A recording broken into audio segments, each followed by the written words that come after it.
नमस्कार बच्चों। और आज हम लोग जो है कक्षा 12वीं का जो अध्याय पढ़ रहे थे, अध्याय 7 विकास यानी इवोल्यूशन, उसी को जो है आगे पढ़ेंगे। तो विकास किसे कहते हैं? विकास जीवों में क्रमिक या उत्तरोत्तर परिवर्तन को ही कहते हैं। जीव हो, सजीव हो या निर्जीव हो, है ना। जैसे निर्जीव वस्तुएं यानी धरती, गैसीय पदार्थ, द्रव पदार्थ आदि सभी में क्या होता है? क्रमिक परिवर्तन कालांतर में होता रहता है और इसको क्या कहते हैं? विकास कहते हैं। विकास क्रमशः होने वाली वस्तु है, यानी विकास का क्या होता है? एक क्रम होता है। और जो जीवन का विकास हुआ है उसका भी एक निश्चित क्रम है। जीवों के विकास के क्रम को हम दो भागों में बांट सकते हैं। पहला है पृथ्वी का निर्माण, क्योंकि जीवन कहाँ स्थित है? पृथ्वी पर स्थित है।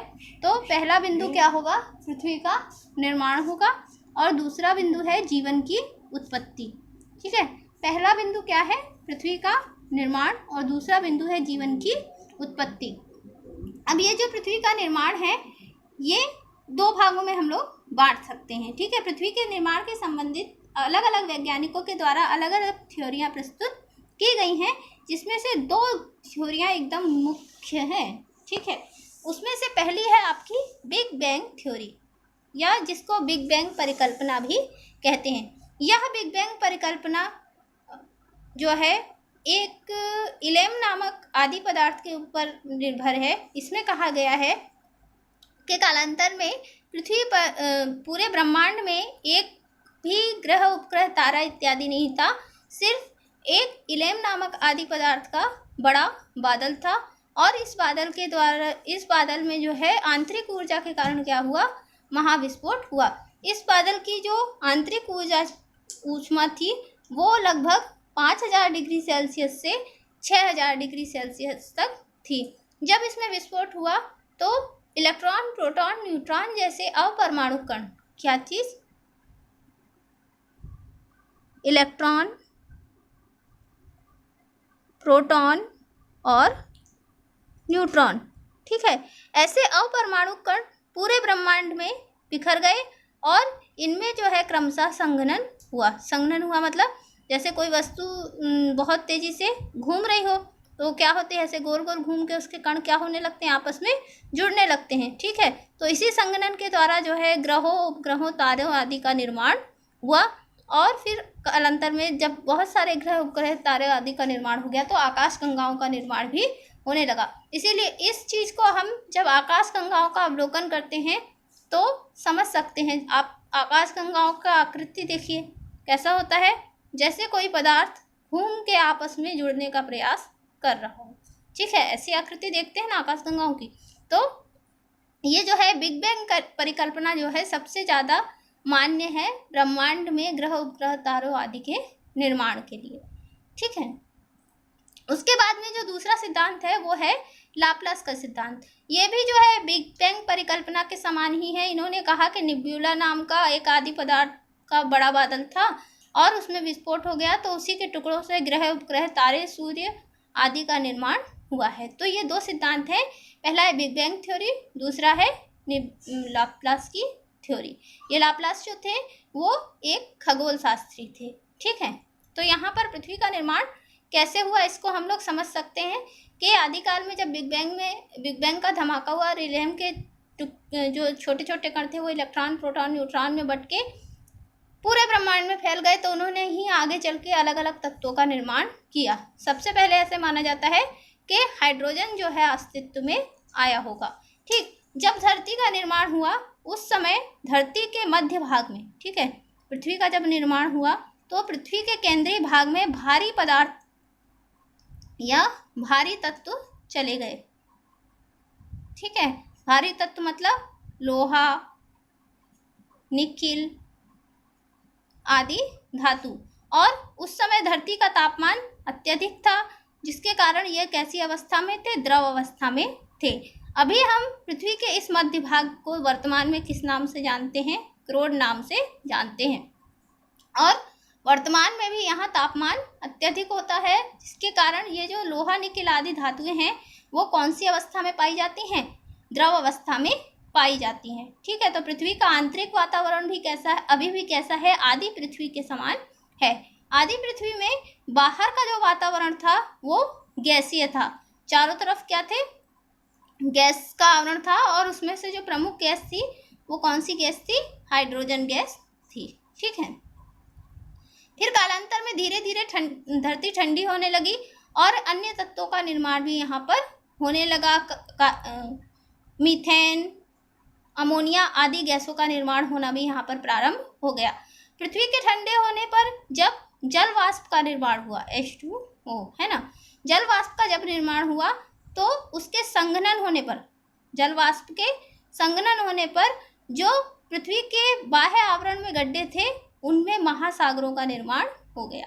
ठीक है। तो इस तरीके से आदि पृथ्वी पर सागर, महासागर और भूपर्वती का निर्माण हुआ। ठीक है। जो गड्ढे थे उसमें जो जलवाष्प थी वो संघनन के पश्चात जब पानी बनकर इन गड्ढों में भर गई तो वह क्या हो गया, महासागर का निर्माण हुआ, और जो भूभाग उभर कर जल से ऊपर आ गए वहाँ क्या हुआ, स्थल मंडल का निर्माण हुआ। ठीक है। तो इस तरीके से आदि पृथ्वी जो है वर्तमान स्वरूप तक पहुंची, किंतु अभी भी यहाँ पर जीवन नहीं था। ठीक है। और उस समय जो वातावरण था वहाँ पर बहुत ज़्यादा वर्षा होती रहती थी, लगातार बिजली कड़कती रहती थी, और ऑक्सीजन अभी भी वायुमंडल में स्वतंत्र अवस्था में उपस्थित नहीं थी।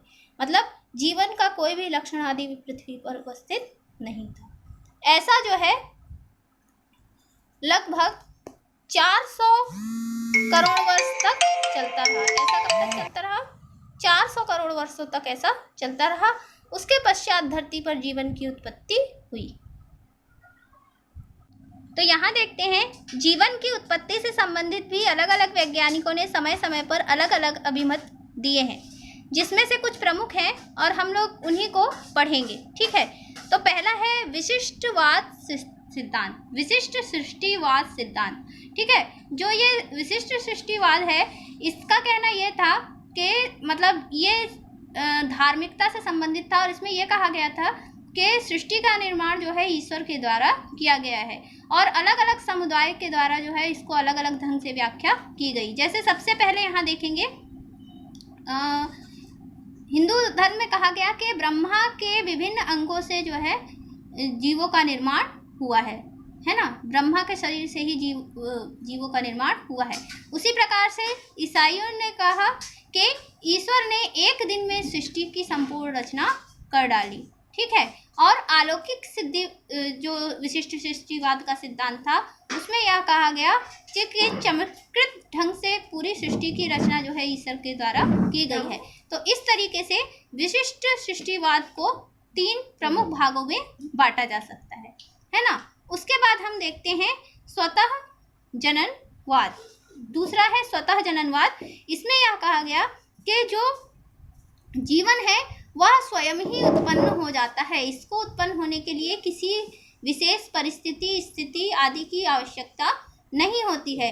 ये सिद्धांत जो थे वो दार्शनिकों के द्वारा दिए गए थे, जिसमें से कुछ प्रमुख थे प्लेटो, अरस्तु और जॉन रे। प्लेटो, अरस्तु और जॉन रे।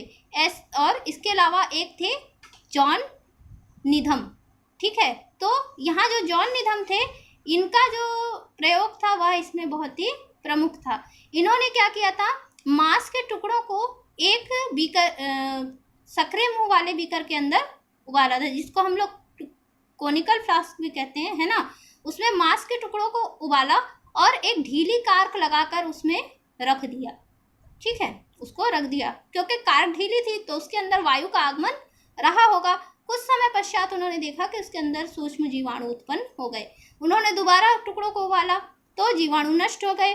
पुनः क्या कहते हैं, उन्होंने देखा कि दोबारा कार्क लगाने पर कुछ दिनों में रखने पर उस मांस के टुकड़े में जीवाणु उत्पन्न हो जाते हैं। तो उन्होंने कहा कि मैं जीवाणुओं को नष्ट कर देता हूँ, लेकिन बार बार यह स्वतः ही उत्पन्न हो जाते हैं। इसका अर्थ ये है कि जीवन को किसी विशेष परिस्थिति की आवश्यकता नहीं है, वह स्वतः ही उत्पन्न हो जाता है। इनका जो सिद्धांत था जॉन निधम का प्रयोग, इसको चुनौती दी गई थी लुई पास्चर के द्वारा। किसके द्वारा चुनौती दी गई, लुई पास्चर के द्वारा। इन्होंने H2 द्वारा एक प्रयोग किया था। ठीक है। इन्होंने एक कॉनिकल फ्लास्क ली जिसमें एस आकार की ट्यूब लगी हुई थी और उस पर उन्होंने प्रयोग करके देखा और यह सिद्ध किया कि कहीं पर भी जीवन स्वतः उत्पन्न नहीं होता है। जो नया जीवन उत्पन्न होता है या कोई नया जीव उत्पन्न होता है वह पूर्व से उपस्थित जीव के द्वारा ही उत्पन्न होता है। उन्होंने क्या किया, एक कॉनिकल फ्लास्क ली और उसके ऊपरी भाग में एक कांच की नली लगा दी। ठीक है। इस कॉनिकल फ्लास्क के अंदर उन्होंने छोटे छोटे मांस के टुकड़े लिए और उनको पानी में खूब उबाला। ठीक है। पानी में मांस के टुकड़ों को उबालने से जो अंदर के जीवाणु आदि थे वो वाष्प के रूप में बाहर निकल गए, जीवाणु आदि वाष्प के रूप में बाहर निकल गए और उसके बाद उन्होंने इस फ्लास्क को पूरी तरीके से क्लोज कर दिया। क्लोज करने के पश्चात इस फ्लास्क को उन्होंने कुछ दिन रखा तो देखा कि इसके अंदर कोई भी जीवाणु उत्पन्न नहीं हुआ। कुछ दिन ऑब्जर्वेशन करने के पश्चात उन्हें दिखा कि फ्लास्क में कोई जीवाणु उत्पन्न नहीं हुआ है। फिर उन्होंने क्या किया कि जो फ्लास्क का ऊपर का मुंह उन्होंने ब्लॉक करके रखा हुआ था उसको उन्होंने तोड़ दिया और फिर 2-4 दिन रख के देखा तो उन्होंने देखा कि जो उनका मांस के टुकड़ों का सूप था उसके अंदर स्वतः ही जीवाणु उत्पन्न हो रहे हैं।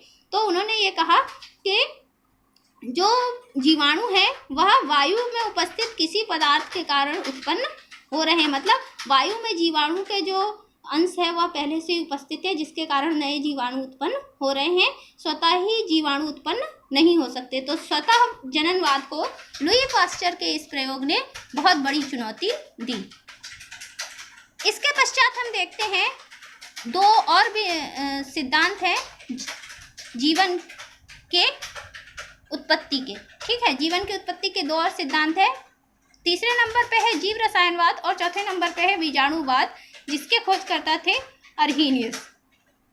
यहाँ पर हम जीव रसायनवाद को विस्तार से अगले वीडियो में पढ़ेंगे क्योंकि ये जो है एक लंबा टॉपिक है और बीजाणुवाद एक छोटा टॉपिक है, इसको हम अभी देख लेते हैं। इसमें सिर्फ यह कहा गया कि जैसे किसी पौधे को लगाने के लिए गमले में बीज लगाया जाता है उसी तरीके से धरती पर जीवन की उत्पत्ति के लिए अंतरिक्ष में से किसी स्थान पर से जीवन आया या भेजा गया और धरती पर जीवों का विकास हुआ। ठीक है। तो जिस स्थान से जीवन आया था, इस सिद्धांत की सबसे बड़ी यह थी कि जिस स्थान से जीवन धरती पर बीजाणु के रूप में आया था उस स्थान पर जीवन की उत्पत्ति कैसे हुई होगी उसके बारे में अर्हीनियस का यह सिद्धांत समझा नहीं सका, इसलिए यह सिद्धांत कैसा हो गया, अमान्य हो गया। अब जो तीसरे नंबर पे हमारा सिद्धांत था जीव रसायनवाद, है ना, यही जो है जीवन की उत्पत्ति का प्रमुख सिद्धांत है और वर्तमान में भी यह मान्य है। इस सिद्धांत से संबंधित वीडियो हम लोग अपने अगले इस सिद्धांत से संबंधित जो भी बिंदु है उनकी चर्चा हम लोग अपने अगले वीडियो में करेंगे। आपको अगर हमारा चैनल पसंद आ रहा हो तो आप इसको लाइक कीजिए, सब्सक्राइब कीजिए और शेयर कीजिए। धन्यवाद।